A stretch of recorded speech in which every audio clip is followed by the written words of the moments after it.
Advocator, please check out that Kickstarter campaign that I know Rob Anderson, Mr. Anderson, is going to give you a link to.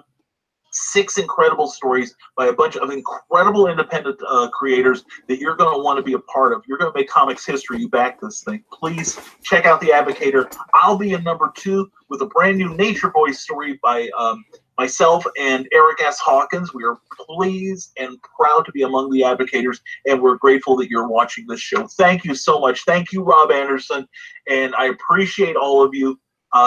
Also, for those of you who are on Rob Anderson's network and the Indie Advocates Network, we do this show on my page every Monday and Thursday morning. That's called Nevermind the Furthermore, Monday and Thursday at 9:30 Eastern.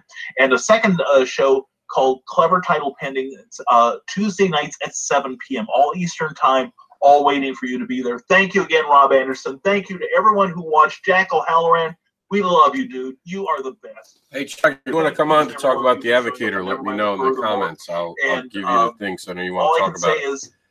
We got some big news about it. And never apologize for being awesome. Now back to you, Rob Anderson. All right. Well, that's my cue to take over. That's Brian K. Morris. If you're not following who Brian K. Morris is, you're missing out. I am Mr. Anderson, the indie advocate, but he is certainly an advocate for indie creators. He is up there with me. He has the Rising Tide philosophy, which in 2019 we're really starting to become part of. We're going to be teaming up with Brian K. Morris over and over again throughout the year to bring you guys some of the best things that we can. It's about making the entire indie comics industry rise up by setting a standard. Let me put on, okay, Chuck will be on the show today, which is going to be awesome. He's throwing on a shirt. I would have rather him without a shirt, but you know, if you have like an Indie Advocates or a Jax the Anderson shirt, go for it. I'll actually wait till he's on the show to go over the new standards because I haven't even talked to him about it. We'll get a live thing from him. So we're going to jump in right now and see who's actually utilizing this. Now, you guys are missing out if you're not paying attention to this. And I know it's a crazy time of the year, but a lot of you guys watch this video later. On my page, every Monday, I do this. Comic-Cons, Kickstarters, non-fan art creators, go. Put on something that you want on this show. Something that I can put on the show for you that will, you know, advocate for you. That's the whole point of that.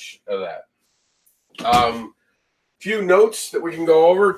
The Advocator itself, the first show is in 2019, actually the first, next Tuesday. We will allow all creators to come on and tell us about their future projects in 2019. I want you guys to get the crowds excited about what's going to be on the plate for them as fans in 2019. So I want you guys to be with me on Tuesday talking about what is going on. This is where you can find Brian K. Morris, by the way, on Amazon. If you don't know who he is, check out his work of art here. I've shared it on my page. We're going to be going over that in just a few minutes. Next week's Advocator, here it is, on January 1st, 2019, will be about you creators are what you creators are creating for 2019.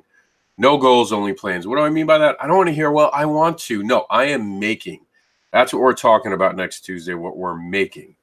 And Indie News, as you know, went live after Brian K. Morris went. So just to get it out of the way, if you want to follow me, I am Mr. Anderson, and you can find me by MRRANDERSIN in your web browser. You can do .com or website. They both go to the same place, and you'll see this amazing site.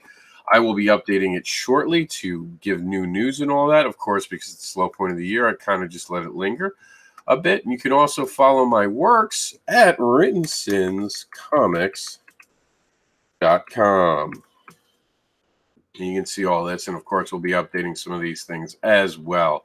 So let's see while Chuck gets ready to see what's on the news. We're going to go to our group first because this is a Thursday edition. We like to give you guys more than you normally get.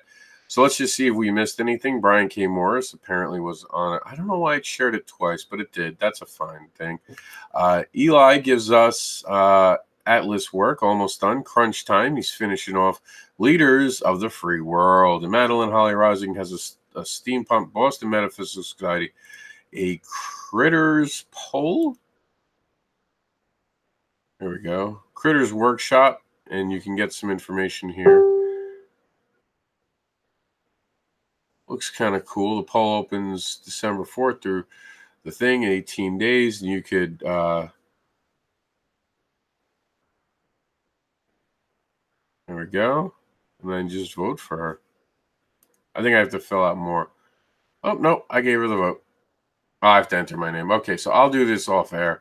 But definitely vote for Madeline Holly Rising. We talk about her amazing work weekly. And, of course, Christmas is now over. But I hope it was great for everyone, unless you're celebrating Little Christmas. All right, so Chuck is ready, so I can stop stalling. All I got to do is send him the invite, which I will do. I don't care. I can actually do it in the normal thing if you guys want to hop on the video while we're live. I don't care if someone wants to come in, because if you don't act cool, I can always kick you out. Haha. No, I'm just going to send it to my boy. Where's the news when you need it? Oh, it doesn't tell me when I'm live. Duh. I was like, I'll just check to see when I went live, but it's not going to tell me. All right. Here we go. And we're going to be going over some new practices. I've got Facebook like stupidness right now. It won't move. I have to reload the page. So I don't know. Facebook acts stupider and stupider as time goes on. There we go, Chuck. This one's for you. And that should be able to get you to go on. Oh, do I have to add you? Don't you have problems sometimes where the links don't work? Just in case. Let me see. Send me your email if that doesn't work, and I'll add you. But send it to me in Messenger. Don't put it in the chat thing. So, where were we? Written since where I was looking at this. Sean Lee Wood. This looks cool.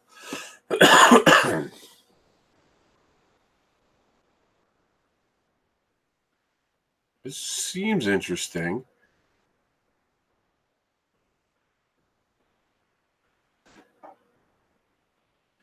I don't believe Mary Marvel and Daredevil are...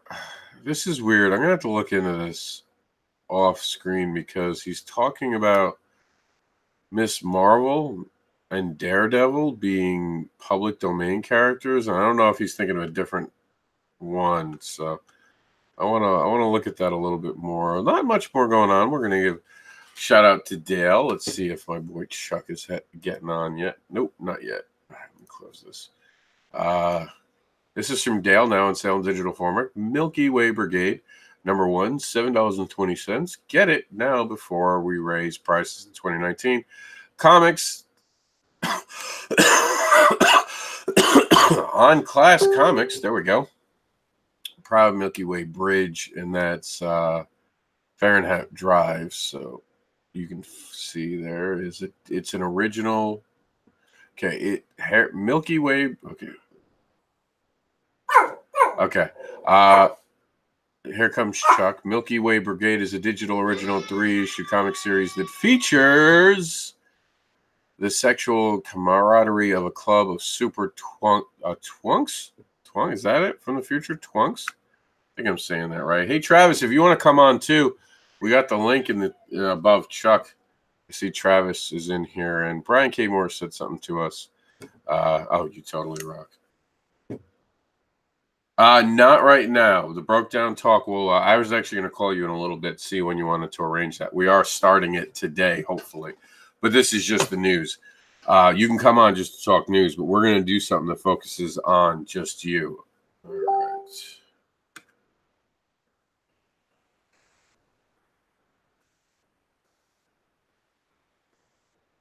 All right, kids. I got to put up Chuck's email, so I got to block you for a minute. Just because I don't know, we put up our emails sometimes and we get weird stuff.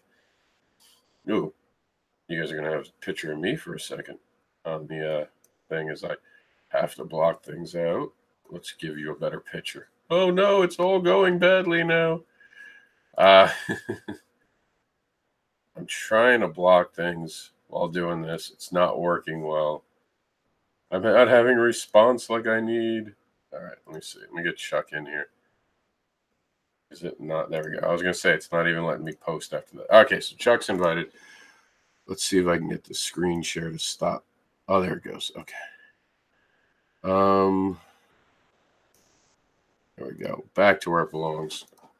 There we go.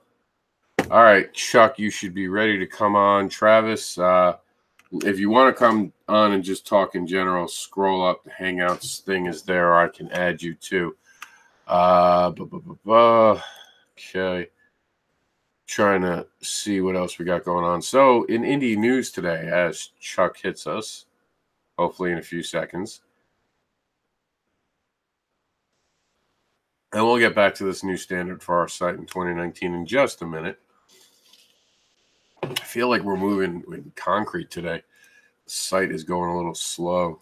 I know we're having an uptick in people checking out the site since Brian K. Morris's show, so that's something to do with it. Let's see. A new standard. We're going to talk about that in just a few minutes. Dion Brown. I think that was Chuck kicking in. That was Chuck. That was Chuck. I can always hear it. I love the shirt. I dig the shirt, the Jack. Yeah, I thought you'd like that. We'll go over the news in just a minute.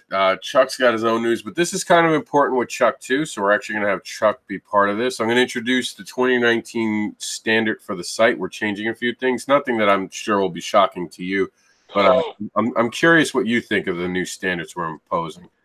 So here it goes. A new indie standard for our site in 2019.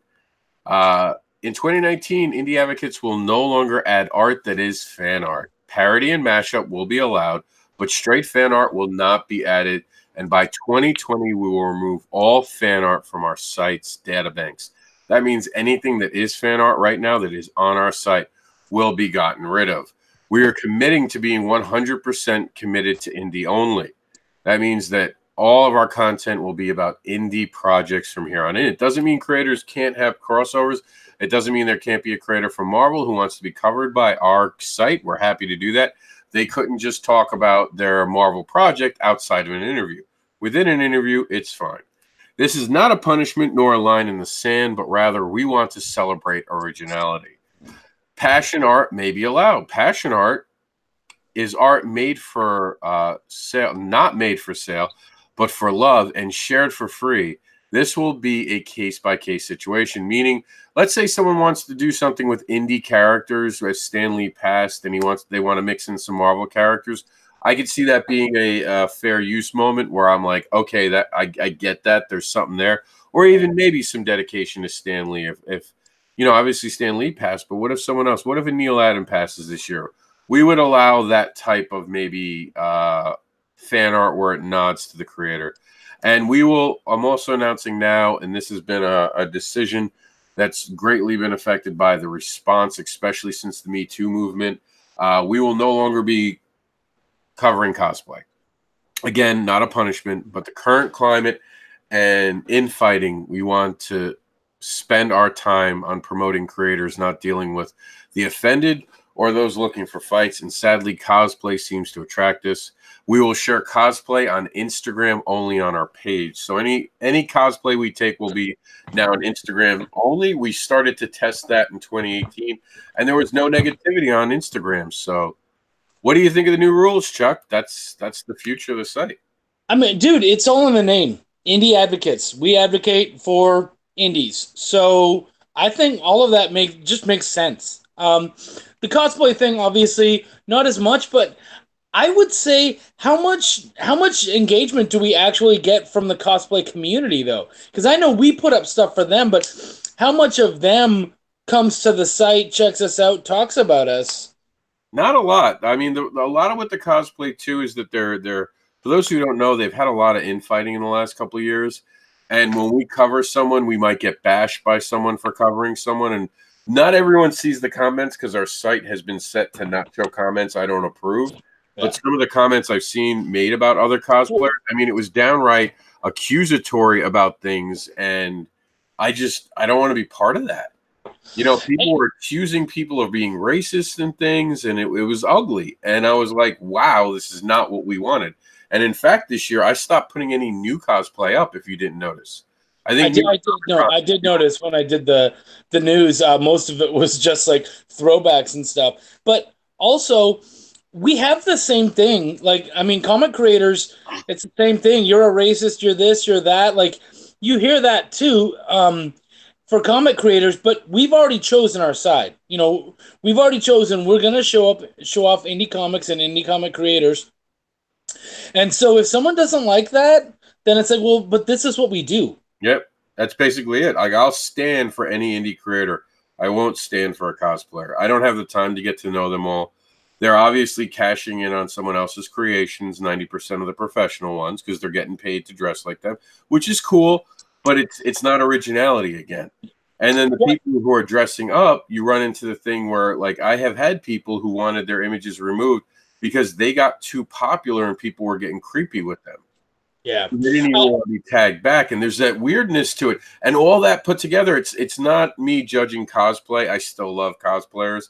It's me recognizing that this has put a negativity on our site that I want to remove. And it's sad, but it's true. I will fight every day for every creator's right to be a creator. I cannot say that I actually want to do that for cosplayers. I'm not that invested. If they want to go out and make something original and new, if they want to do cosplaying that's for indie creators, obviously I'm all over that. That would be something special that we would definitely cover. But if you're going to dress up like Superwoman and you want more likes to your page, and then you have a bunch of haters who come and try to trash our site for covering you, it puts us in crosshairs that we don't need to be in. That we honestly, like you said, sometimes get by actually promoting creators who are controversial. And I have invited over the last year many controversial creators to tell their side of Comicsgate, and I've always been turned down, and I understand that, because they don't feel comfortable going on a show where someone's not on their side. And I'm not inherently on anyone's side. And I told them, if we do an interview, I'm going to ask you real questions. And I'm going to want real answers, and I'm only going to do it live. That way, no one can say that we're editing. No one can say any of this. It's not going to be a soundbite. Live, full aired video. And a lot of them have said absolutely not, because they didn't want to be live. They didn't want it to, they didn't want to not have control over the message. But there are creators I would still fight for, because I think they have a right to be creators. Can't do it with cosplay anymore. And the fan art thing, that's a tricky one. I have a lot of friends who make money off of fan art. I understand it. If I could do fan art, I would probably do fan art, to be honest with you, to make money at a con, but promote my own books at the same time. The problem with fan art is that it distracts from indie creations. Yeah.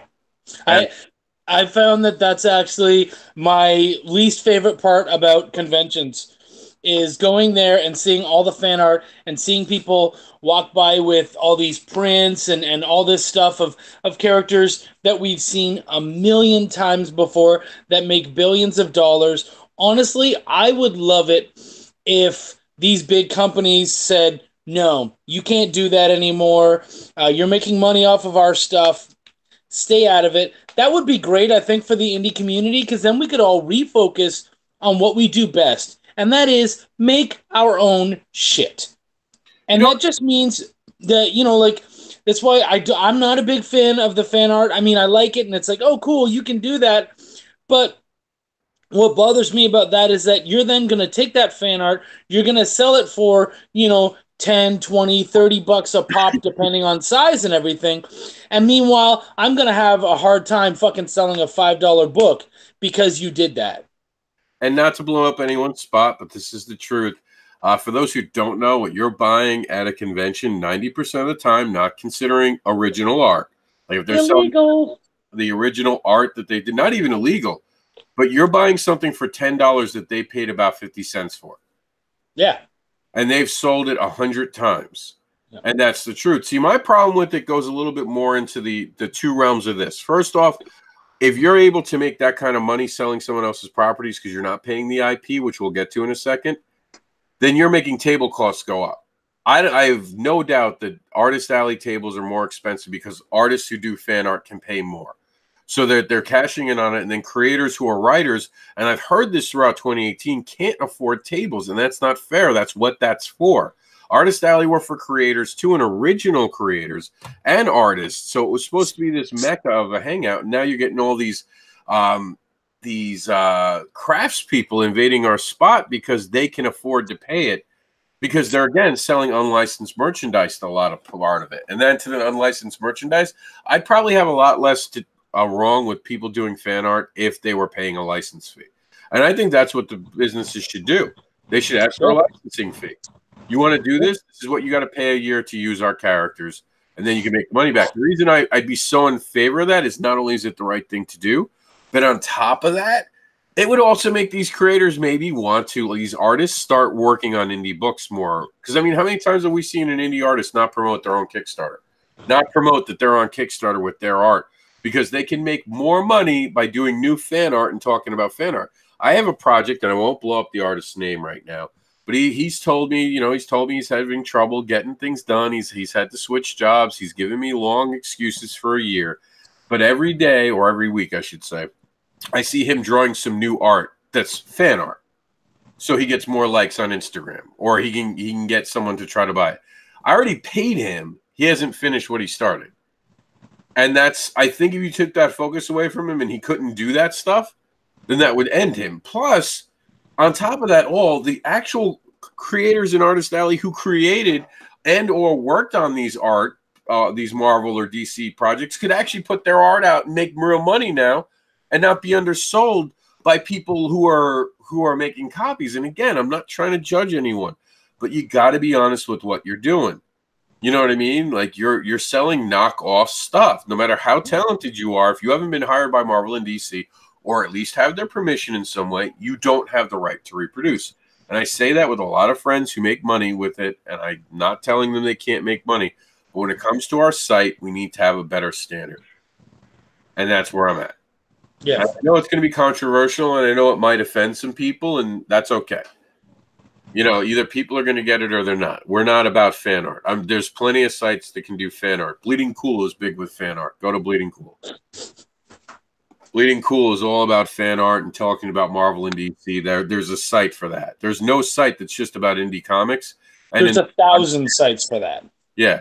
In this last year, I've really noticed the importance of indie advocates, and I want us to get back to our core values. We've tried a lot of things over the years. We tried to cover wrestling. We've tried to cover all this. I want to, instead, 2019, singular focus indie comics all year round. And granted, we're going to take a site hit on views. We're going to take a view hit by getting rid of like a lot of this stuff that we would put up some fan art, and sometimes we get 100 views just for that fan art. Yeah. And I'm willing to take the hit on all of that, take our numbers down a little bit to give stronger content that supports indie creators. I'm even at the point where I don't even look at site hits more than maybe once a day, just to make sure that the site's actually active.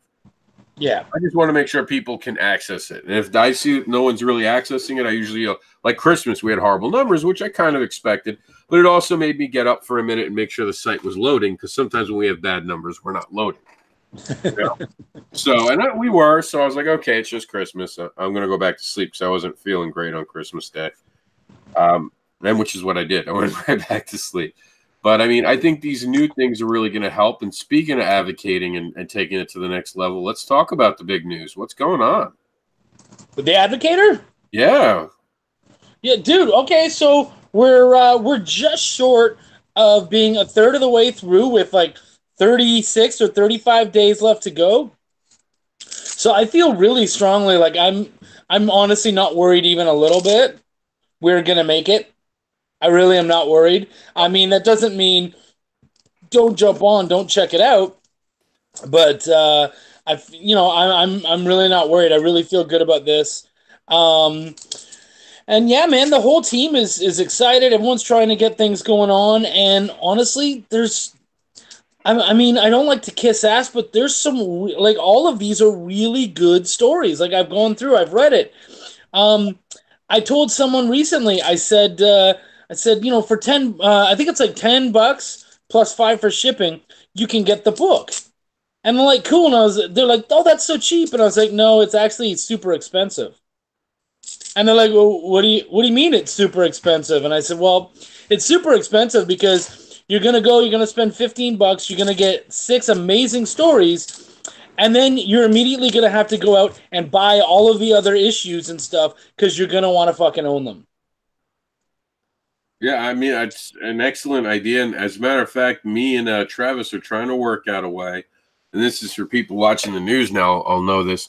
We're trying to work out a way where you can get a ping back. In other words, if you back, let's say, the $35 level that we have right now, the all covers one, We're thinking about adding $10 to it, making it a $40 pledge level. You'll get all of the issue number ones in PDF form. So you would not have to spend that much money right up front. You could get the PDF versions. Of course, you're going to want to get the live versions in your hand, so it will become expensive down the road.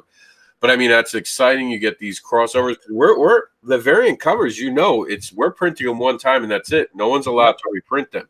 They'll be able to reprint the standard cover, but we're even telling the creators you can't print your own cover. You'll only be able to reprint the variant. I mean, the digital, the standard cover. All variant covers, once they're printed, will be limited run, and that's it. I'm actually gonna. I've already decided I'm getting mine, and I'm gonna put them up in a frame. And I want to get the head of each one of the books to sign each cover, and then have it in a frame. I think that'd be really cool. Get it signed by everybody. Everyone credited. I want everyone. I would like that too, but man, like Nizamt, I've worked with him before. He's in Indonesia. I'm not seeing his ass. You don't know. This could be a project that gets him that step that gets him to America. I mean, if it does, then I'll break it out of the frame and get him to sign it for sure. But if I can just get the leaders at least, I'd feel like I'd accomplished something. But yeah, I'll take everybody, man. I want Sean Barber on there for his inks, and I want Martha Schwartz on there for her colors for Broke Down, and I want Adigan on there for his art for Grimwood. I'd love all of that. I'm not going to say no to that. That'd be awesome. I think that it's a great collection of creators, definitely. I think this is a little slower than I would have liked it, honestly. I would have been happier if we were at $1,000. And the only reason is next week, January 1st, we start a lot of competition. I think the competition's good for us, though. Oh, I think it will be good, but I just would like to be a little bit more ahead, so I don't feel like I'm drowning them, because right now we're going to have to go heavier. I would have been to give them a little bit of room to breathe and be able to advocate for all of them. Because as an advocate for everybody, it's usually hard for me, and especially when it's my project. This has been fascinating for me, because it's not really my project. I'm at best, a producer of this project. Yeah. That's it. That for me, this is all I really am. I don't really get anything out of it. Every book that you'll see at my table, I will be paying for. And be mindful of that. Every book that's my book will be who are you flirting with? My kid. Sorry. My kiddo just woke up and I was saying good morning and that I love her. Okay. I see him. No, but this project, I can full out say, no, I really like this project. I think I'm amazed by it. I'm enamored by it. I'm thrilled to be part of it in this way that I am. I can't wait for my issue to come out. But I also want people to understand how powerful this is. Literally, to me, something that is groundbreaking in the way that it's being handled, with at least the financial aspect. We've all been on books. We don't get books. The people who create it are the ones who profit off the material. How many books do you get for your anthologies? Don't say the anthologies, but just in general, how many books have you been given for your hard work? For my anthologies, I have to print them myself, so I don't get any.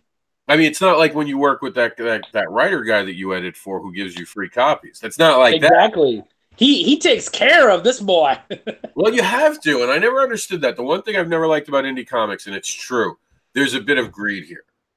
And you have these creators who clamp down and go, well, it's mine. It's the same joke I have with artists. When artists come to me and they want to work for me, and they give me their page rates, the first thing I give them? My page rate. I tell him how much it is for me to write one page of script dialogue. And I said, well, we could take that off of your art thing. He's like, what are you talking about? I was like, what, you don't want to work for free, right? He's like, no. Why would I want to work for free? You came to me for a job, so you got to hire me so I can hire you. Yeah. And artists don't like that joke, let me tell you. They don't think it's funny. I will say on the other end of that, I had one of my guys came to me, and I was not hurt by this at all, but they were just like, I want 20 copies. And I was like, okay, it'll be this much. And they're like, you're not going to give them to me? And I said, I don't mean to be rude. I would love to be able to give them to you, but you've already been paid. And the thing is that everything that I'm, all of these copies, I'm not making money off of. They're going to the next book so that you can be paid for that book too. So I get it when people don't give out free copies, as long as there, you know, that's the reason to me. That makes sense to me. If you're not doing it just because they're mine, well, then you're a dick. I'm not doing it because every time I give you a copy, that's less money that's going towards me being able to pay for the next issue, and that is an issue. So, oh, I agree with you completely. My comment was meant more towards anthologies, not necessarily issues. Because anthologies, I know the math behind it. Some of these guys are taking advantage of other creators. And I've been a creator who's kind of taken advantage of a few times.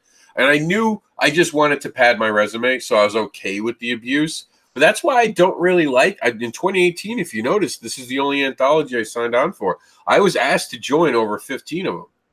Really? And I said no every time. I said no because of all the energy that I wind up putting into it and the lack of shit I get back in response. I still have 2 anthologies that have not been printed to this date, which is ridiculous to even say out loud. And how long ago was all your stuff done and handed in? 2 years ago on one of them, 18 months ago, I think, just about. On the other one, 1.5 years. And that's wasted time for me. And I've worked with new artists, and what I'll do with new artists, every so often when I'm bored, I'm in between projects, and I do have a little bit of time, I like to try to reach out to new artists. And I go, okay, tell me what kind of story you want. And I'll write them a story. And I can't tell you, there are 3 projects that got halfway through, and the artist was like, oh, you know, I have to do something with a job or something like that. And they didn't get back to me. Now, granted, I never edited this story or anything like that, and the practice was good. But there's a commitment issue, too. 2018 was not kind to me with certain things. So when it came to doing this, I really wanted the creators to feel empowered. Look, finally, someone's not trying to take my stuff and make money off of it. This is something that feels like it's mine. It feels like I'm part of it. I feel like there's something, you know, and I'm not trying to attack people who do anthologies. I'm just pointing out an ugly truth. The creators within the anthologies very often aren't taken care of. And this is coming from me talking to other creators. There are some people who pay for the art, some people who pay for the writing. And that's a case like a single issue. If you're getting paid for your work, don't expect the creator to give you a bunch of issues after it too. You know? Yeah. Well, I think what sells me on the Advocator personally is that I don't gravitate towards one-shots. I mean, I have some friends who do them, and I'll support them, and I like what they do. But it's not what I want to be reading. I actually want to be emotionally invested, and it's hard to become emotionally invested in 20 pages and it's done. So I want to be able to really feel the characters, feel the world, really get in there. And so that's why I love this, because it's franchises. It's not just one-shots. We have one-shot in there, and that's it. But all the rest of them, they're all ongoing series. And so you get your first sneak peek into an ongoing series, and for a lot of us, that's going to be our first our first look into it, and we haven't seen that world at all. And so it's your chance to get into other worlds, into other stories, and I'm excited for that. That's right down my alley. That's exactly what I love.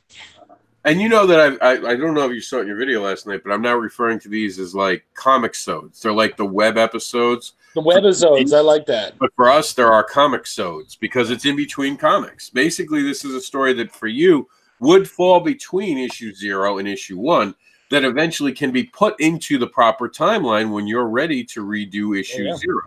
Yep. And that's the cool thing about this is that creators, this is not a, you created this for us, we own it for the rest of the time, and it will do nothing once we don't do it. Because how many anthologies have we seen, just me and you, over the last year doing news, that have talked about being out there and have not made any whatsoever movement beyond that? We've never heard about it again. You hear about issue number 2s. Most anthologies get printed. I knew a guy, and I can't say who it is because it would blow a creator up, and I'm not about that. I'm not about spreading negativity. I just want to talk about the circumstance. He backed the project, right? Yeah. And I got the alternate cover because the alternate cover kind of reminded me of Barbara, and it was kind of a risque cover. So I was like, oh, this is cool. Let me back it. So the creator messaged me, and he's like, hey, did you ever get the copy of it? I know you said you were getting it on one of your videos because he watches my videos. He's the one person. So I was like, yeah, I got it. What's up? He's like, I never got it. Can I buy it off of you? And I was like kind of disappointed right away. First off, I really liked the comic, so I did want to keep it in my collection. And 2, why did he have to reach out and pay for it? So what I did is I sent them the book. He never paid for it. I thought it was really shitty that he didn't get a copy of his own work. You should always have a copy. And I have railed to get copies of my work. I have gone out of my way and badgered people. Like the people with the 2 projects that are dead right now, one of them flat out told me, he's like, dude, it was nothing against you. It was 4 other creators flaked out and couldn't get their shit together. It's never going to happen. And I respected it because it was honest. You know what I mean? But he could have been honest without me tracking him down, because I will track you down. Yeah. You know, I don't let things just linger. I will constantly badger you. And it took a while for this guy to finally do it. And the other guy got into a lot of controversy. Something about the whole, not the Me Too, but the political aspects of everything. And he kind of blew up the whole group that he put together, where lines were drawn over who was who. And he basically said, fuck this. I'm not doing it. And just threw it down. And normally in a case like that, I would try to think about taking it over, but it had become so polarized and toxic, it wasn't worth it. Yeah. So, I mean, it's shitty. That's what I loved about this group of creators who came together. There was no politics. We didn't talk about things. We created. And that is so powerful. And it's funny because half of them I didn't know. Like, I didn't know Jamie at first. I didn't know Frank. Actually, I think that's the only 2 that I didn't know. But I didn't know them, and yet we all slipped in very nicely together. Everyone's been really super cool. There's been no crap. Everyone's trying to support each other and talk about each other and all that kind of stuff. Tag each other. I mean, it's been really good. I've been tagged on Twitter. I've been tagged on Facebook. I'm sure I've been tagged on places I'm not even a member of, and that's awesome. Now, speaking of being tagged on something, don't you have some big announcement today? Is this the video? Sure. Podcast? Go first. What's that? Go with that. Start with where you're thinking it is.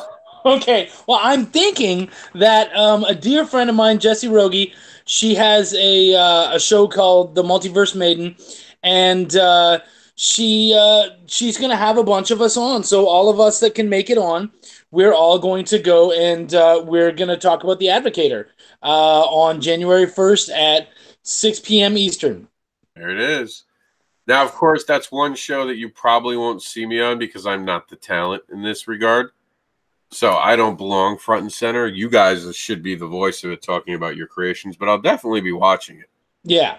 And honestly, her and I have done tons of shows together. You know me, I'm a media whore. I love getting on that stuff, and I'm gonna jump us on more. But I love getting on shows and chatting with people and having a good time. And Jess is just a really good. She's a lot of fun, and actually, she has a show with Eric Cockrell that goes live tonight. It's called Strange Tales Weekly. And it's really good. And it's got nothing to do with comics, but if you like conspiracy theories and stuff, that's a really good one.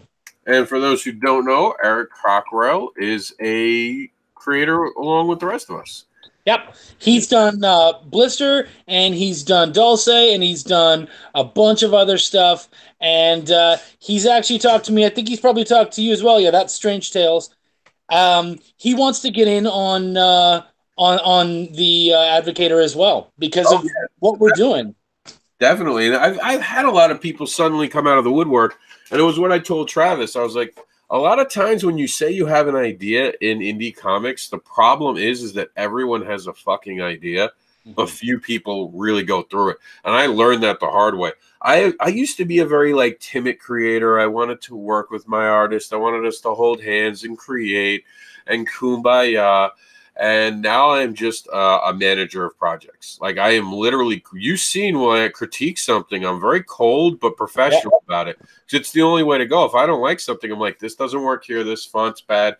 We have to change this. I don't have time for feelings. And it's not that I'm trying to be rude. I'm just trying to get it done so it gets done. Because if we start talking about each other's feelings, we'll be holding hands for 2 months talking about the project. I actually loved watching you and Travis talk about The Advocator because you guys were so brutally honest and there was no hurt feelings. It was just like, no, that sucks. What? Yeah, it sucks because of this, this, and that. Oh, okay, well, I like it because of that. Yeah, well, that doesn't work here. And it's just like, it was straight. It was like, I was kind of amazed because I'm still at the hippy dippy pussy bullshit stuff, so I'm not at that level quite yet. I feel like I can be with you guys, but yeah, a lot of times I'm not. And so watching you guys so honestly rip into each other and not be bothered at all was awesome. Well, I mean, you got to understand it's everyone's creative vision, especially in this regard. I was definitely more of the background producer guy. I got to say, I don't think this works. I don't think that works. But if you want me to try a different way, and I did listen to the feedback, and I took the feedback, and I redid another prototype, and I kept working it until I got something that Travis said, no, I like that. That's good. But I still need to fix this. I still need to fix that. Every time I heard we needed to make a fix, I didn't have my ego show up. And that's the important thing with things like this is you can't have your ego show up. And I tell that to new creators so often. Stop having your your ego be ahead of your new creation and all that. Don't worry about the movie contracts you're worried about. Don't worry about the money you're going to make. You know, 50% of $1 million is great. Take the fucking split. Take the 50-50 split with an artist. But on the same thing, too, don't let an artist own your project. Oh, well, I'm the artist. You should pay me. I should get revenue, and I should get profits, and I should get this, and that. They have to understand that when you're getting a work for a higher amount of pay, then that's not how that works. You know what I mean? And that's where you got to get a little tougher. And I've had some creators who I've worked with that I flat out fired, who are artists, because they started. I would hire them, and then all of a sudden they would try to do the terms thing. We got 2 pages in, and they would go, well, you know, we didn't talk about this, but I have to talk about this. And I was like, well, you just voided your contract, and you're going to refund me the money. And they're like, why would I do? I did the work. I was like, you absolutely did not. You tried to change the terms in the middle of it. Now, it's just a small amount of money that I'm missing. So if you don't pay me back, whatever. But I will be making sure to tell everyone who you are if my opinion is that. Yeah. You know? And I'd be surprised. Like, you've seen this, or Travis did. Travis calls me up one day, and he's like, what did you do? And I'm like, what do you mean, what did I do? He's like, there's someone posting that if you're trying to blacklist someone, that to tell him because he's worried about it. And this was a stupid political conversation that we had. I remember that one. Yeah. And the guy turned around, and he was like, he just turned around and he said something insulting. And I was like, okay, motherfucker, just remember that shit if you ever need help. Don't ask me because I have a long memory and I don't want anything to do with the negative person. We were having a nice discussion until he showed up and tried bullying tactics. So he ran off and cried to everyone about it. And I laughed so hard because if I was trying to ruin him, he'd never know about it till he was ruined. Because that's what indie comics is. It's a whisper. It's us whispering to each other. It's word of mouth that gets around, you know? And sometimes you get bad stuff. You're the indie darling. But there are people who want to talk shit about people too. And I know there are people who talk shit about me actively. Me too. And the problem is when you talk shit about a person, you have to be able to back it up. What I do every day, what you do every day, is a positive beacon. The people talking shit can kiss my ass. I actually had a dude jump on. I just put a post up the other day, and it was just me saying, you know, I'm getting all of these people adding me on Facebook, and I'm just wondering where they're coming from. Like, why me? I've never seen your name before. How are you tracking me down? That's all I was asking. And then this guy's like, oh, man, I don't understand why you're whining. They're all future fans, blah, blah, blah. I just take them all. I have 25,000 people in my social media and stuff. And I'm like, okay, dude, I don't know where you're coming from or why you're doing this. All I'm wondering is where they're coming from. Like, that's it. I don't have an issue with you. Like, and he's like, well, it's a pretty negative thing and a thing for you to say. And I'm like, you're the only person who took it that way. So I think the negativity is coming from you. As much as, like, if I was being an asshole, I'd own it. If everyone came on and they're like, yeah, you're being a douche, Chuck, I'd be like, okay, fine. You know, if all you guys feel that way, I apologize, and I'll try to figure out what's wrong. But one dude coming on and saying, yeah, you're being negative, like, you're being an idiot, and I'm going, no, I'm pretty sure I'm not. I'm pretty sure you were the one who jumped on my status. Yeah, I mean, people just, and I said it in the comments earlier, the offended. And that's what I'm referring to them now as. The offended. I like it. It's like a bad zombie name. Yeah, that's who they are. They are the offended. They are the people who live to be offended. And I tell people on my live videos all the time, if somehow something I say offends you, if I have said something that makes you feel as though you need to seek a safe space, you really need to unfriend me and probably block me, because I'm the worst person in the world to be around, because I say shit that's true. You've seen in the background, people don't realize that when I'm doing creativity and I'm being professional, I cut legs out of things, not people. Like I flat out say, no, this is not working. This will not work. It's not professional enough. It's crappy. I was like, I get what you're trying to do. It's not good enough. This has got to be commercial grade. And that goes back to the whole that, you know, indie comics can't look a certain way, which to this date still bothers my ass so much. I'll say it. I am butthurt over people thinking that indie has to be low quality. I absolutely am against the idea. Hey, Tommy Sharp, I didn't see you there. Tommy Sharp's joining us. I am so insulted by people being like, oh, indie that doesn't look like an indie cover. Fuck you. I was like, what do you think indie is, man? And I know the creator who said it, and he did backtrack a lot. He tried to make it all better. But the problem wasn't him. It was the fact that it's the way people feel. You know how many times I've asked if my book was published by someone because it looks too professional to be indie? Yeah. You know, you've seen the quality I put out. Well, yeah. I mean, it was the same as I gave my comic to someone, and they held it, and they stared at it, and they went, whoa, it's a real comic. Motherfucker, what do you think it is? Like, what were you expecting? Like stapled paper? What am I, 12? Come on. Like, well, don't say that. See, this goes back, because you've been around comics, doing comics how many years now? About 7? No, man, I'm only about 2 or 3 years in. Okay, so you're 2 or 3 years in. You have to understand, I've been doing this now, 20 years. Wow. And I've only, I always was in the background and I never committed. I was always the guy who expected people to come pay me to play at Marvel, because I was so brilliant. I was going to give the one script that changed the world, and they were going to be sucking me off to be part of their enterprise. And it was that naive notion that I had, no matter how good you are at baseball, you still got to try out. And I wasn't trying out. But back again, 10 years ago, even just 10 years ago, that's where the books that were being handed out, though, the stapled together pieces of paper. And they were charging $5 a pop for that at cons. So there is this idea that the independent books are poorly produced, because for a long time they were poorly produced due to cost and production values. I know guys who had to take out loans to get their books done, and they still have their books because they had to print 10,000 issues to get the cost down to $2 a print, which is insane now for us, because $2 a print's not even a bad run anymore. And that's a bad deal, by the way. 10,000 copies, $2 a print. Just that they paid $20,000 for the books.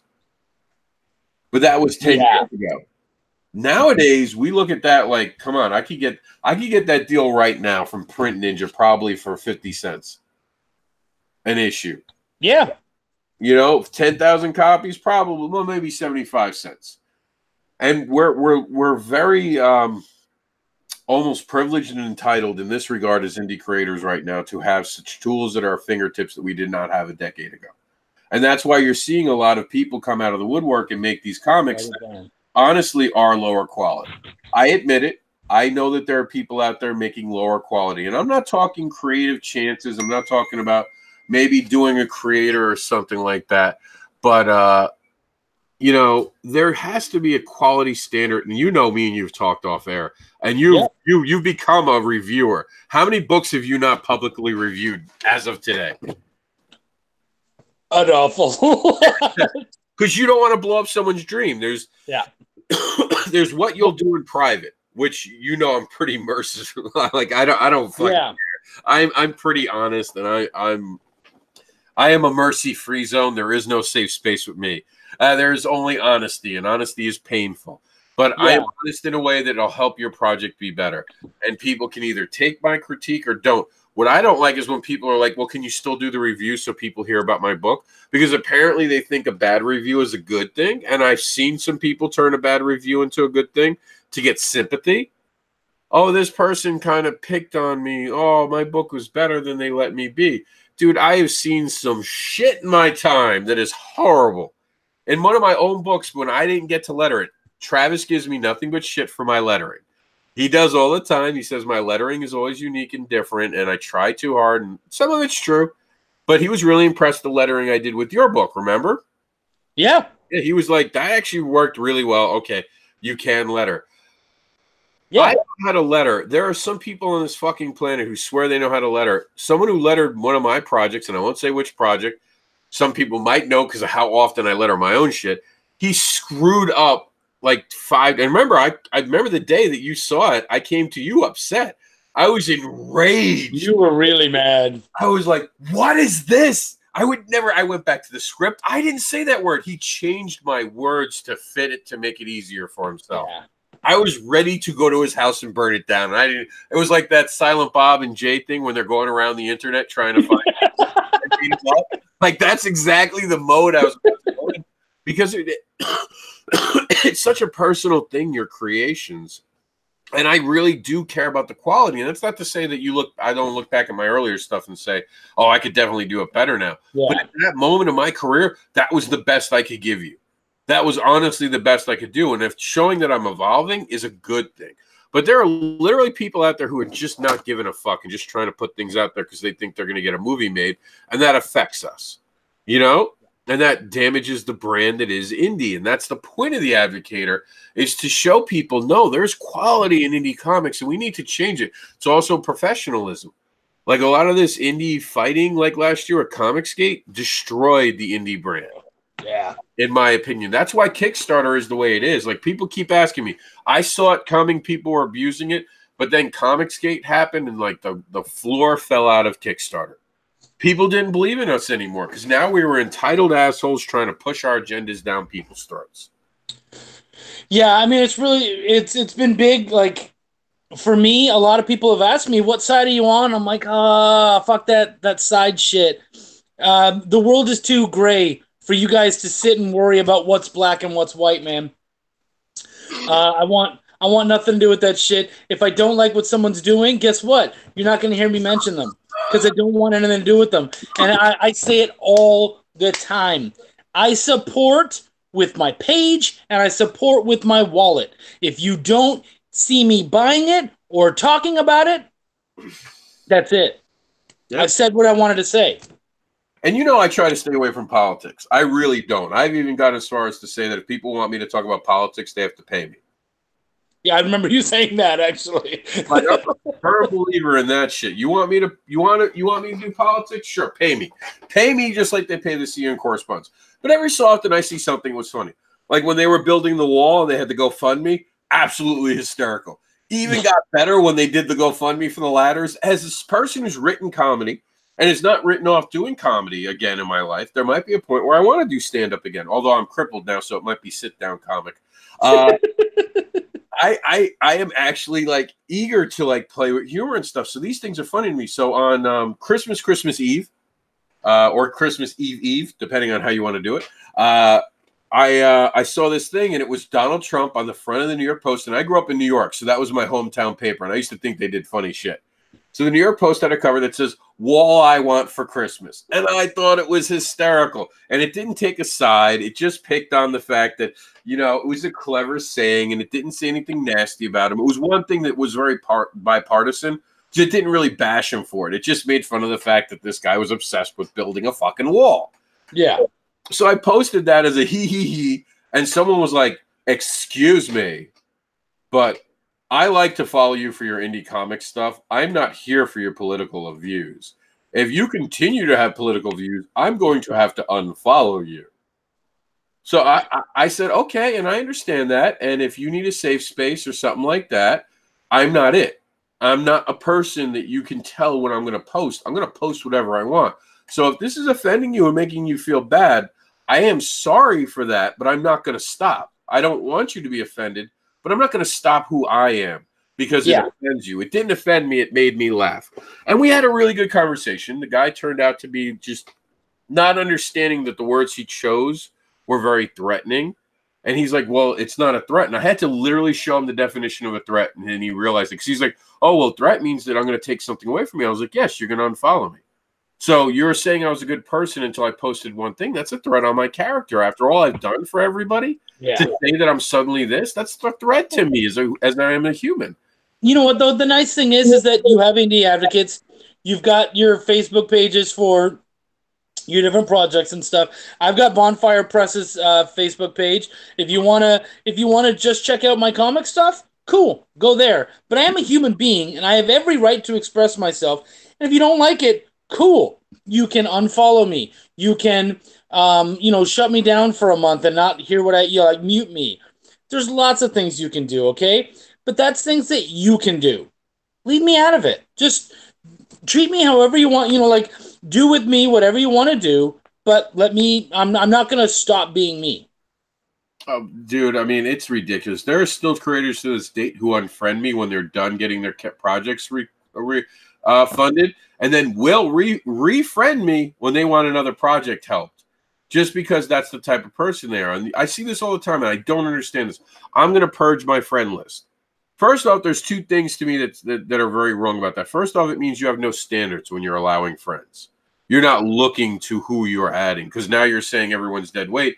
Guess who added them? You can't add friends on Facebook. You have to approve them. And the second thing I think is wrong with that is that I would never – it takes a lot for me to unfriend someone. I've had some drama with some people. Not going to lie about it. And a lot of times it's about them being disrespectful. And for those who don't know, and I'm going to share this little tidbit about me, I used to hang out with guys who were motorcycle enthusiasts. And hanging out with guys who are motorcycle enthusiasts, I learned that respect is the most important thing in the world. I don't care if you disagree with me. You can tell me, Rob, you're completely wrong. You're completely an asshole. You can tease me. You can do all that. But when you start saying disrespectful things to me, I stop taking interest in you. And I'm literally a cold person where I'm like, yeah, you're not worth my time. And people are like, well, fuck you then. And I'm like, no, thank you. You're not my type. Like, I don't get it. Like, and then I love the threat guys. Oh, if I were in front of you, I was like, if you were in front of me, you would know your manners and you'd be treating me like you were a prince, because no one stands in front of me and curses me out. I've seen some big motherfuckers back away from me because I got crazy in my eyes. It's from my mom. It just comes out. Like, literally, I start looking like I'm going to chew your face off. And that's probably because there's something inside me that's suddenly like, what does human taste like? Yeah, right? Well, see, the one thing I will say about the purging of the list is that I've considered it, and at some point I will do it. And what it really comes down to is not that I want to get rid of, people I don't like or anything like that. It's more that people who aren't helping, who aren't any good. Like you only have 5,000 people on your Facebook, and so you want the best circle of friends possible. And so I add people, and I think, hey, you've got some comic books on there. Maybe that would be good. Cool. All right, I'll add you. And then it's like you never hear from them. You don't know their name. They have nothing to add, and it's just like, okay, I don't really need that. Nothing bad against you. I'm not going to block you or anything, but I want to make my because again, you have to think of the algorithm. And so for the algorithm, it's like, I want a percentage of my people to be able to see what is going on. And so if I can get rid of the dead weight, then a higher percentage of the people that matter will see it. I found a really, really good way, and this is a tip for you. You want to get rid of people from your friends list who you think might not be a fan of you? You know what you do? Talk politics? No, because that will encourage, like, I got some right-wing people to suddenly like me when I made a comment, and they completely misunderstood who I was and got very offended very quickly. Having an opinion is very important, but there's an even faster way to clean out your friends list. You make a comic book about fetish. And it's rid of oh, fuck this guy. But then again, I have 3,400 followers who I know are real followers, and there are people who will share shit. And, and as much as Facebook tries to beat down the algorithm is a big thing, and we all know, we've all seen it changing. The friends thing, that's a new algorithm change that they made to allow us to have more friends, because people are leaving this site like it's a sinking ship, because every month someone's getting their identity stolen. I've had my identity stolen now this year. Maybe it had something to do with fucking Facebook. We don't know. It's a possibility, because they could have gotten into my emails, changed something, or knew what something was, accessed it, and copied my card number. Yeah. You don't know anymore, and it's a danger being online with this stuff. I mean, I always say if they want to steal it, just make it better when they give it back. Yeah. Please raise my credit score. Trust me, you can't hurt it. Now, you were asking something earlier. Something about tagging. I have another announcement, but I'm not sure what the announcement is. I don't know. What did I say? I don't know. We were talking about tagging. You're like, speaking of tagging, you have an announcement, and I'm like, oh, is that about the live? Oh, is that during? It might have been during Brian K. Morris's video. Is that when I did it? No, it was at the beginning of this one. You actually, like, you and I were talking, and I was talking about tagging all the different people that were involved and stuff, and you were like, oh, yeah, you need to, you have something to announce. And I said, okay, so I announced the live chat with Jess, and you were like, no, that's not it. Oh, no, I wanted to also have you announce the other thing. Didn't you have something else going on with your other creation? Didn't I see you recently post that that's moving forward? Are we talking about Belial? Yeah, we are. Great. Okay, cool. Yes. I did see something about that. That's why we'll start here. That's okay because we're doing Advocator, so I was happy. I was like, we'll start here. We'll go to the Okay. We'll get to Belial then. We'll get to Belial at some point. But we can go now. We've already got the Advocator. Okay, cool. Now is the time. Belial, all right, so I don't know if I told you this. This is actually really heartwarming and kind of beautiful. If I tear up, I'm not joking. It's pretty awesome.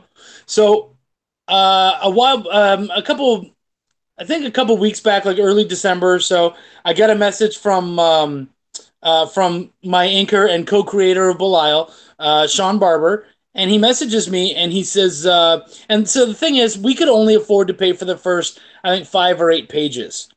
And so we just wanted something to be able to show off on the Kickstarter, and things had kind of slowed down. It was just hard to get everything together and whatnot. And he messages me and he was like, dude, have you looked in the Dropbox? And I'm like, oh no, did you get some more inking done? He's like, no, Belial. I'm like, dude, nothing's going on with Belial. What are you talking about? He's like, look in the Dropbox. So I look in there, it's done. All the pencils, done.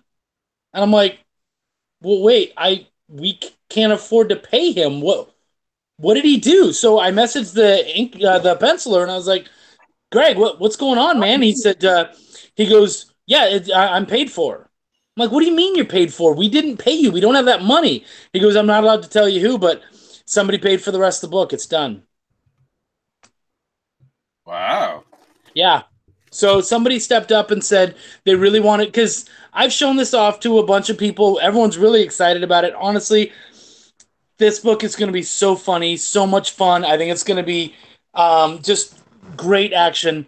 And yeah, somebody stepped up and just paid Greg for all the pencils. They refused to tell me who it is. I can tell you this in all honesty, it wasn't me. I didn't think it was you, but I have some suspicions, but obviously the person wanted to do it quietly, so I'm not going to say anything, but that was my little Christmas miracle. So now in January, we're going to be kickstarting that and making it happen, and yeah. You know, the big problem is that you've just gone into the bed with Mafia. Probably right. They want a piece of Belial. You'll be making the movie, and they'll come up and they'll be, remember Chuck when that Dropbox art showed up, right? Well, we got to talk to you, buddy. Got to talk to you about who's running things. You're gonna be shipping some cocaine in posters. What? I had a Mafia story actually. No, I won't fuck with Mafia stories. Nope. I know too many mobsters. They take that shit way too They take it serious. If you make it close to a person who's real, they're gonna find a way to hurt you. One way or the other, you're gonna have something happen to you. It's funny. My Mafia story is very. I'm gonna tell you real quick. No one gets hurt, but it's you can tell it's real. So I was working for this restaurant, and the owner, I knew that he kept saying he had ties, and I'm like, yeah, whatever. Everyone says that. And he told me to go. I was working in a restaurant. And he told me to go pick up a sink. And I'm like, okay. So I drive into this weird section of one of the nearby city, and I go in there, and It's, you know how they have those little industrial like strip malls in the warehouse areas? And so it was called the Sunshine Cafe. And I'm like, all right, cool. The Sunshine Cafe is around the back, the furthest thing away from the main road. You can't see it. You walk up, it says it's open, but there's no decorations. There's an empty till. There's an empty the Coke machine is completely empty. Like the fridge is empty. There's no one there, and the door's locked. And I'm like, okay, did this place just shut down or something? I guess that must be it. So I knock on the door. This big, huge, tall ass friggin' Italian walks up, opens the door, and he goes, "What do you want?" I said, "Man, I'm just here for my boss. I'm supposed to pick up a sink." And he goes, "Oh, yeah. Come on." So he pulls me in. We go through the curtain into the back. The whole back is Italians playing slot machines, blackjack, craps, poker, everything. I'm like, what the fuck? This is an actual mafia den. Holy crap. And so I walk in, I grab the sink, and I just want to walk in, grab it, and go. I'm walking out, and as I got this sink, like this huge sink, big buff Chuck's got it, and I'm walking through, and this little Italian dude, probably like just under 5 feet, walks up, looks me dead in the eyes, and he says, "Do you like your job?" And I'm like, no, I don't, but I'm not going to tell him that. So it's like, yeah, I do. And he goes, "Oh, okay." And he walks away. And I swear, had I said yes, I would have been a Coke mule like an hour later. I don't know. I think you would have been the chef that has to build things in. Like probably. I don't know what I would have been, but I didn't want to be that. It's funny. I have no story, but hypothetically speaking, let's just say that this might be something that happened in an alternate universe with Rod Sterling.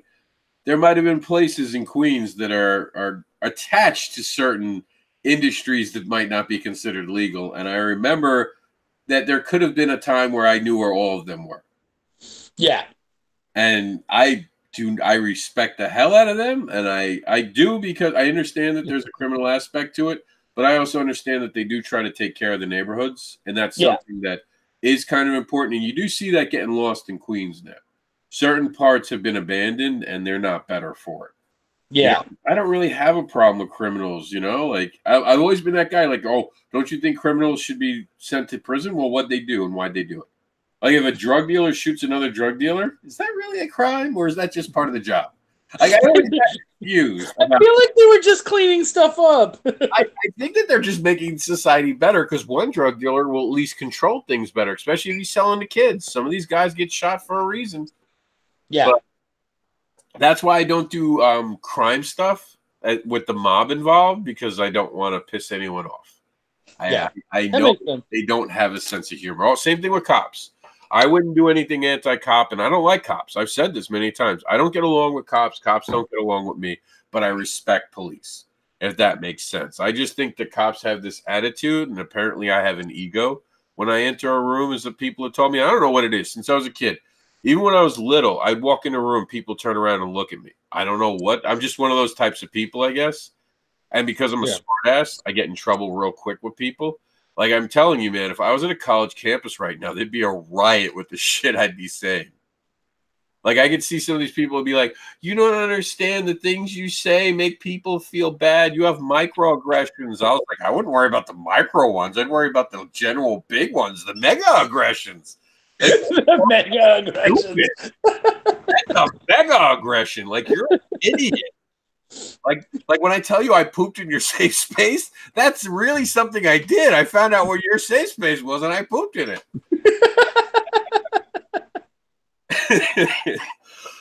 I want to make a comic book called Safe Space, where a guy goes around and pretending to set up safe spaces, and then he beats people up there. Like, the worst hero ever. I am going to make the world tougher. Like, imagine if Batman was trying to make the world tougher, and he just starts beating people up who are too soft to make them stronger. You don't know what's coming in the future. You need this beating. Well, you know who's going to fight him? The Offended. The Offended. Oh, yeah.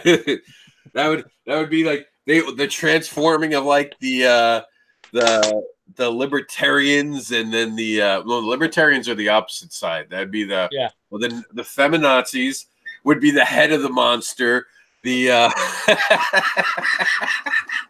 the comics gate would be like the legs. Chuck's like, I can't say anything. This is being filmed. If this were a comic, you would see a massive thought bubble taking up most of this panel. Should I call a lawyer before commenting further? But you're thinking of the feminazi face, and it's real angry. We all know the face. That's the thing. And you know what's funny? I see it as a guy, not even a woman. Like that college kid who's like white, like Canadian white. Like, I mean, Canadian, like never seen the sunlight because he's in one of those towns. Yeah. Who's young as shit, doesn't know anything, is like, you have to be a feminist or you hate women. Like that guy. We've all met that guy. And the first thing I say to every one of those guys is, dude, it's not going to help you get laid being this way. It's really not. It's the opposite. Calm down. And I do, in all seriousness, kidding around aside, I do consider myself a feminist. I am for equal rights. Honestly, across the board, I'm for equal rights for everybody. I think we should all suffer the same way and have to deal with all the same bullshit. That's why I was like, the first thing with gay marriage, I never understood it. People are like, I don't like gay people. They shouldn't get married. I'm like, if you don't like them, let them get married. Yeah. That's the best thing you can do to them is punish them with marriage. Yep. Yeah, that's why I always loved College Humor had a video where it was a bunch of gay guys just saying, hey, look, if you don't want to allow us to get married, we will marry your women because we are exactly what they want. And we want the threesome that they want and all this kind of stuff. And it was hilarious. It was so good. But I mean, it's true. We've become so desensitized and oversensitive at the same point. We're desensitized to each other's feelings while being so sensitive about our own. Yeah. That's the problem. That is a huge problem. And I say things that might be offensive, and I understand that. Some of the things I do say could maybe offend someone or hurt someone's feelings, and that's okay. You're supposed to be offended in life every so often and have a conversation. It's called a joke. That's what we do to each other. That's what a joke is. It's meant to be. For those who don't know, a joke is supposed to be offensive. It's not supposed to be funny when you're like, I'm going to, the implications of what they want to do to the president that I don't even say online because it's against the law. And these comments that they say, and they think that's funny. That's not funny. That's actually dangerous. Whether you believe in a politician. I don't like that socialist girl. I forgot her name. She's from New York. I know you're talking about. Yeah, she has like they made a cool initial out of her name. I don't like her stance, but I respect her. And we've lost that moment to be able to respect the people we disagree with. Yeah. And a lot of my friends, I constantly disagree with them on religion. My best friend and me do not see eye and eye on religion at all. And we do talk about it very cordially, very nicely about the different stands we have in religion. And we're missing that. We're missing that in the world right now. And that's why I think like our project with the Advocator and even what you're doing with your other comics with the Void and all that, it kind of shows humanity. And I think that's the one thing we've lost in the last couple of years is humanity. We don't teach humanity suddenly. We teach how to be offended. And let me tell you, as a kid, we know how to be offended, and our parents toughen us up, don't they? And then we send them off to college now and get them soft again. We try. I mean, we try. The internet wants you to be offended. The internet needs you to engage. Yeah. And so the internet is going to say things that are going to make people speak. And so that's the problem is that a lot of people forget they focus on the social when you're talking about social media, but it's media. And media is about getting people talking. And it doesn't matter. And really, media is not even about getting people talking. Media is about selling ad space. And social media is all ad space. All of it is ad space. Even your little, I ate pork roast. Yeah, because anyone who liked pork roast on there, I'm going to sell them pork roast. They're all creating they're all creating stuff from you, from everything that you say and do and whatnot. So they want you to engage. They want you to be offended. They want you to speak. Yep. And that's why it's even more important that we highlight when people can work together. And that's the cool thing about the Advocate is that we just created. None of us were, and that's credit to Travis for bringing the group together. It wasn't about political. None of that should matter. If you want a political, and I used to believe this firmly, the best time to celebrate your political stance was in the election booth, and that was it. If you're not a commentator, and that's a problem, is that I've been at panels, and I've done like 20 some panels in the last year. I've been at panels where I always say the question, who here wants to create comic books? All the hands go up. Who here wants to be a political commentator? 20 panels, 18 panels, everyone's hand went down. No one wanted to get paid. Of course, there were 2 panels where 2 people had to say that they wanted to be both. And that was fine. And one of them, it was a girl, and another, it was a guy. Yeah. So the thing I said to the woman was, that's fine. Then you could do whatever you want. None of this is going to make sense to you because you want to get noticed for your political views, and that's going to be entrenched in who you are. And in the same thing with the guy. I told him that. And it was funny watching them continue to try to, at that point, it was like they took offense to it. Well, now that you said that I can't be a commentator, I'm going to defend being a commentator. And again, being a smartass, you don't know what you're getting into with me because I'm very quick. Online, you get to read my comments and you get to judge them and take an hour to come back to me. In real life, you've talked with me. You see how quick I get on things. You have to be, Yeah. And, one of them was like, well, I don't see why you can't do both. I was like, you can. You just, one of them you're going to suck at because the people who are commentators don't take comic books seriously, and comic book people don't take commentators seriously. And you should have seen this girl was like really mad now at this point. And she tried to counter everything I said the rest of the thing. And people thought it was funny because she kept raising her hand. And I'm like, I'm going to wind up on YouTube as like this guy who's like, he was like, I don't think feminism is she was like, I don't think feminism is talked about enough in comic books. And I was like, well, that's because you haven't written a comic book yet. Why don't you make one about that? And she's like, well, why should I have to do it? I was like, you want me to make a book about feminism? Like, who's supposed to be making this book for you that you think should be out there? That's your job as a creator. Go out there and create. I was like, it doesn't sound like you want to be a creator if you want other people to create. It sounds like you want to be a editor of a bigger thing that tells people what to create. Yeah. That's the difference. And that's fine if you want to be an editor. She's like, no, I just think people should do it. I was like, that's the problem. You can't force people to do it. We see this at Marvel where they're hiring people they think they can do it and they can't. I'm a writer. Okay, here, write this. And then all of a sudden it's nothing like a comic book and people get upset because they're adding things in that have nothing to do. And that's a real voice that no one listens to in comics. Fans are very particular over what they're a fan about. They don't want to see you taking their character that they grew up with, fell in love with. Like, I'm insulted with the Jean Grey movie coming out with the Dark Phoenix. I've only seen the trailer, and I'm already not interested in seeing it. She's not a pre-established character, and they're making her the Dark Phoenix already. That takes away so much of that story. But they're doing it for Hollywood. The New Mutants, I think, is disgusting what they're doing with it by making it a horror film. I mean, I'll give them their shot. I'm a big X-Men fan, but honestly, they haven't done a great job. And the funny thing is that it's a Marvel property, but they're not following how Marvel made things work with the Avengers and whatnot.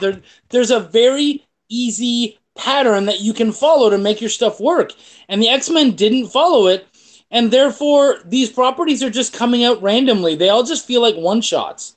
Well, like Fred Savage said in Once Upon a Deadpool, you're not really Marvel. You're Fox Marvel.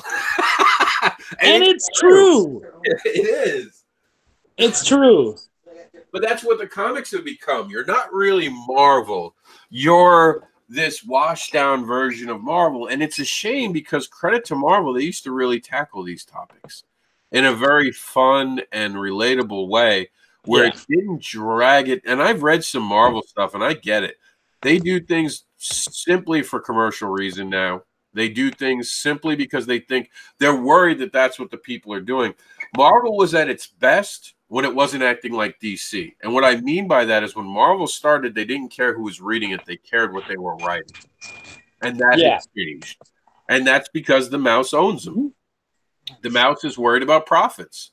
And when you're worried about profits and you're overpaying artists and creators and you're not making them sales incentive, because it's no longer about sales. Now they're all on contracts because they don't want people flipping the next day to go work for DC. Yeah. So, and then you're getting a lot of these in-between writers and in-between artists who they're bringing in to do filler work. So it's crazy what comics have become. You know, the passion is draining out of it, but that passion is not disappearing. It's still in indie comics. You have all It's going somewhere else.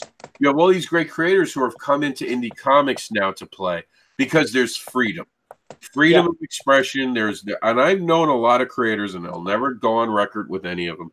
And you meet them when you're around who are absolutely appalled by the way the creativeness is happening now. Not that the topics are the problem. And I've had a lot of creators who have said diversity needs to be a stronger point in comics, but we're doing it the wrong way. And I've been at panels where they've said that. And they're like, this isn't going to be a popular thing, but I don't think diversity is being answered the proper way. And then they said, and I love this moment, they said, but if you go to indie comics, you see it. You see it being done right. And he's like, I don't understand why we're not copying what's being done in indie. And I think DC is copying indie comics a lot more now than they ever have. And I think I wouldn't know. Scott Snyder was an indie guy before he started. You know, I think they're getting indie guys that are excitable. Greg Capaldi, who he works with. These are indie guys who are bringing their energies to these projects. You know what I mean? And they're changing. If you read DC now, it is decent. You know, when was the last time you heard about DC trying to change their entire universe for money? They stopped. They're trying to double back down on their heritage. They're trying to explain things and make things interesting. What's Marvel doing? Changing the Fantastic Four now.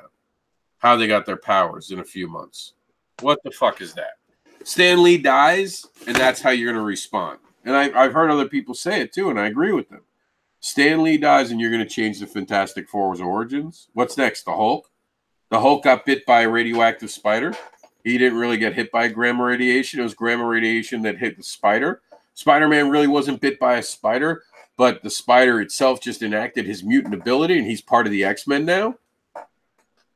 Like, where are we going to draw lines? I might actually read that. You're welcome. But no, you know what I'm saying? Like, these are characters. Yeah. I've always said that if I did a Marvel story, if they said, come do Marvel, and I would be like, well, then I want to do something unique and interesting. I would have someone time travel to the first time Marvel Comics mentioned time traveling and stop that person from time traveling. And then put a lock on time traveling. So when he got back to the present, Captain America would be an old, like, 120-year-old guy. You'd have Wolverine, who'd be like gray old man Wolverine. The X-Men would all be old. There'd be no Professor X because he died. Magneto technically, supposedly, can stop his aging because of his powers, but a lot of the characters you know now would be dead or passed on their mantles. And we would have this next generation of heroes. It'd be a legacy project, a real legacy where we stopped having Peter Parker being Spider-Man. And I'm sorry, but those movie sales show that you don't need white Peter Parker to sell Spider-Man anymore. Yeah. You can pass the mantle. And the problem they have is that they're always trying to take it away from Peter Parker and do something like give it to Doc Octopus. Give it to him. Let him be the guy who's Doc Octopus. No, let Spider-Man pass it on to a daughter. Let them have kids. That's what people do. They get married and have kids. Why isn't that more common in comic books? Yeah. And why do the kids in comic books, like the soap opera kids, they're, age 2 and then age 55? You know, what the hell is that? Let them age. Gregory Dury says Hulk gets hit by grandma radiation. I could dig it. I don't know what grandma. Okay, grandma radiation. I like that. Like the Hulk becomes an angry grandmother. Are you eating? Finish your vegetables. Sit and eat. He doesn't have supervillains. He makes them eat so much they get fat and can't be supervillains anymore. I'm all about that. And now, see, again, in society, they're like, Rob said that he's going to make someone fat. That's not nice. There's diabetes. See, I like that. It is what it is, people. I've got the PC filter on right now. He's like, I'm not saying anything. I'm not getting in trouble. I'm not saying anything. I'm not getting in trouble. As an obese man? Look, man, I mean, end of the day, it's just a joke. And I think comics were an escape. And they were a joke. And they were a way to have fun. And I think that the way that comics are written now loses that fun in the mainstream. And I think that's why people are turning to indie comics. And I had this conversation a few weeks ago where they're like, indie comic books don't sell well. I was like, yeah, go tell Kickstarter that. There are people now on vacation this time of year because of how well Kickstarter is doing, you know? Yeah. And I think that's why, like, you have to have this ability. And I love indie comics that do it. And you've seen, like, I mean, people talk about politics all the time in indie comics. And God bless them. That's what they want to do. That's their platform. Let them do it. You know, yep. We have to stop trying to censor ourselves. And I hate censorship. I really, really do hate censorship. And that's why I like projects like The Advocator. We talked about not censoring any creators. If someone felt like they didn't want to be in a project with someone, we would just remove them from the project and put them on the next project. Yeah. That was the answer. You know, we're not going to change things to make everyone feel comfortable. If you're uncomfortable, cool, you're off the bus. Yeah. You take the next bus. You know, and it's just that simple because we're not going to not talk about topics because someone might get offended. You know, well, and creativity. I don't like being told what I have to do. Like if someone says, you know, you either do this or that, I'll choose that. You know, like it's either me or that. And I'm like, no matter how disgusting or whatever that is, I'll choose it because you forced me to choose. Yeah, I mean, I agree with you completely that, you know, censorship never gives birth to anything but more censorship. Because then someone else is going to go, well, if you censored that, then, you know, and that's how this all started. You know, and then there are certain things that I do find greatly offensive, you know, and there are some comedians I'll never listen to for the duration of my life because I think that they're either racist pieces of crap or I think that they're horrible people or they don't understand life. But that's my choice. I just don't tune into their special. I'm not going to threaten to boycott them. And all these companies now are so afraid of boycotts. And I remember watching this thing that said that 90% of boycotts actually don't work. And that most companies' knee-jerk reaction is just to not look bad publicly, but some companies could care less. Like, look at NASCAR. NASCAR has not banned anyone from anything. You don't think that there's domestic abuse in NASCAR? I guarantee you there is. NASCAR just has a policy that's not something we do. That's what the police are for. Yeah. Wow, look at that. They actually let the police department be the police and let the court systems be the court systems. And they don't let the public opinions of people be the legal authority. Yeah. You know, and that's why it's important, projects like this that are showing you a different side of the world, that you back it. Because now you're getting, that's what I love about comics is they show different points of view. Jack says hi to you. Hey, Jax, what's going on, buddy? He sees that you're wearing the shirt. He got excited. He came over. He's laughing. Yeah, but I mean, and that's why, like, even comics now, that's why I advocate so hard for indie comics. This is the way of the future. This is the future creators and all that. And I think it's going to solve our hypersensitivity to each other and make us see each other's different works. Because there's some great creators out there making some amazing books right now. Yeah, well, and that's why I love this project so much, because you get to see multiple of them, and it's not just oh, you did this one story and it was cool. It's like, oh, this is cool, and it connects to a bunch of other stuff that you do. That's really exciting. Yeah, and it shows that people can work together. It shows the fact that we're all just creative people and we want to enjoy life. And that's what's important. And that's something we've forgotten in the last couple of years. I just realized how long we've been on here. So, like, what are we, an hour and a half? I think so. Like, we've really been chatting for a bit, haven't we? Yeah, I was like, I think I feel bad for being on this episode because I don't think we actually talked about the news. Well, I mean, this is news. This is the end of the year, so it's a lot. We talked a lot about the politics of the year. Yeah. We want creators to know that there are creators out there who believe in their freedom to be an idiot. Yeah. Because they respect our freedom to not buy their book. And that's really what freedom of speech is. Yeah. You can say whatever you want. You can create any book you want, but understand you're also enabling other people to have opinions. It's like someone I told that the person we were talking about earlier in the program who got offended by my news article that I shared. He told me, he's like, oh, I was just giving you feedback. I was like, I respect that and I welcome it, but understand when people give me feedback, I give them feedback on feedback. Well, and I don't really need your feedback. Like again, if you don't want to see it, just don't look at it. Like it's really not that fucking difficult. I never understand that.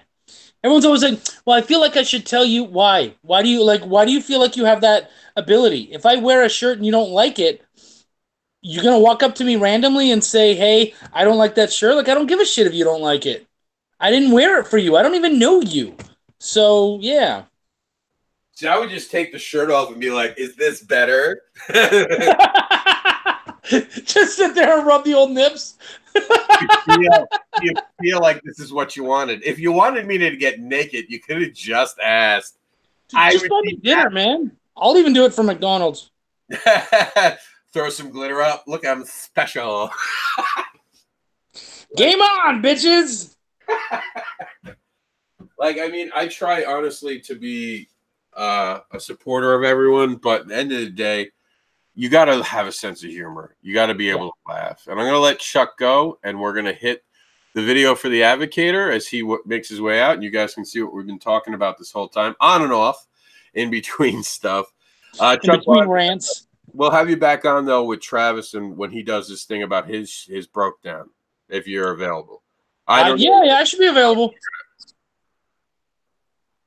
Well, go ahead. What were you saying, Chuck? Chuck? No, I was just going to say, yeah, I should be available if you need me. All right, cool. We'll talk to you later today then, hopefully. Peace out. All right, guys.